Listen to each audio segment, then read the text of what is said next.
Gates பற்றின videos போடுங்க bro. கண்டிப்பாக நம்ம சேனலில் கேட்ஸ் பற்றியும் வீடியோஸ் போடுவோம். இன்றைக்கி கேட்ஸ்க்கான வேக்சினேஷன் ஷெடியூல் பற்றி பார்ப்போம். பூனைக்கு பொதுவாகவே 3 வைரஸ் நோய் வராமல் இருக்கிறதுக்காக வேக்சின் போடுவோம்.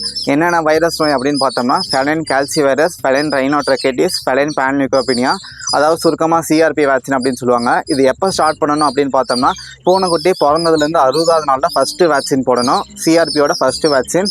21 நாள் கழித்து சிஆர்பிக்கான ஃபஸ்ட்டு பூஸ்டர். அதுலேருந்து 21 நாள் கழித்து சிஆர்பிக்கான செகண்ட் பூஸ்ட்டும் போட்டு முடிச்சிருங்க. மறுபடியும் அதுலேருந்து 21 டேஸ் கழித்து ரேபிஸ் வேக்சின் போடுறீங்க.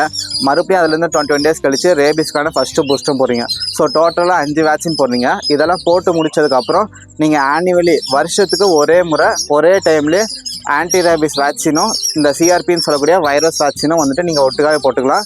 இது நீங்கள் வருஷம் போட்டுக்கலாம். ஸோ இந்த மாதிரி வெட்டினரி இன்ஃபர்மேஷன் அண்ட் டிப்ஸ் தெரிஞ்சுக்க நம்ம சேனலை மறக்காமல் சப்ஸ்கிரைப் பண்ணுங்கள். கேட்ஸ் வச்சுருக்கீங்களுக்கு மறக்காமல் இந்த வீடியோ ஷேர் பண்ணுங்கள். பாய்.